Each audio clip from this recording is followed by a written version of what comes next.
မှာတော့ဟာလေးရတော့ ကောင်းကောင်းပေါ်ရသလားဗာဒီနားလေ ဖြစ်ပါတယ်ခဏလေးရကြည့်တော့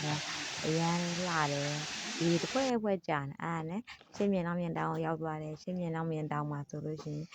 ပတ်လက် view တွေကိုရိုက်ထားတာဖြစ်ပါတယ် view တွေကအရန်ကိုလှတယ်နေဝင်စည်းတာကိုတော့ဒီနေ့ကအစားအဆုံးကြည့်ခဲ့တယ်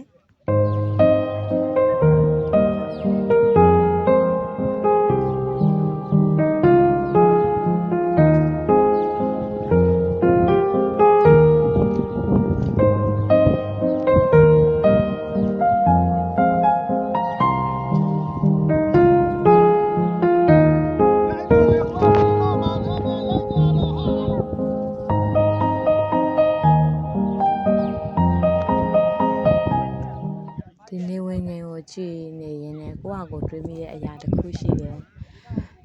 ဒီဘဝကတော့အသက်80 60ကျော်80 80လောက်ထိနေပြီးတော့မှကျွန်တော်တို့ကနေဝင်ခြင်းကိုတစ်ခုကိုသေချာကြည့်ပြရလားဆိုတာပြန်စဉ်းစားမိဖို့လိုတယ်နေဝင်ခြင်းတစ်ခုကိုဘဝမှာတစ်ခါတော့အေးစစ်စစ်လေးကျန်တဲ့အကြောင်းအရာတွေဘာမှမတွေးပဲနဲ့တောင်တတလေးကြည့်ဖြစ်တဲ့နဲ့လို့ထင်တယ်နေဝင်တာကိုကြည့်သွားရင်လည်းတဘာဝအလှတရားကြီးကိုခံစားရင်းနဲ့ကျွန်တော်တို့ရဲ့နောက်ဆုံးအချိန်တွေမှာရောကျွန်တော်တို့နေဝင်ပြီးပျောက်ကွယ်သွားခဲ့ရင်ကျွန်တော်တို့ရဲ့နာမည်တွေကြံခဲ့အောင်ကျွန်တော်တို့ရဲ့ယူသားမှုတွေကြံခဲ့အောင်ကျွန်တော်တို့ရဲ့ဂုဏ်သိက္ခာတွေကြံခဲ့အောင်ကျွန်တော်တို့ဘဝကိုဘယ်လိုအယိုးသားဆုံးဖြတ်သန်းမလဲဆိုတာကိုတွေးမိစေချင်တယ်ဒီနေဝင်ချိန်လေးတစ်ခုကနေမှကျွန်တော်တို့ရဲ့နောက်ဆုံးအချိန်တွေကိုဘယ်လိုဖြတ်သန်းမလဲ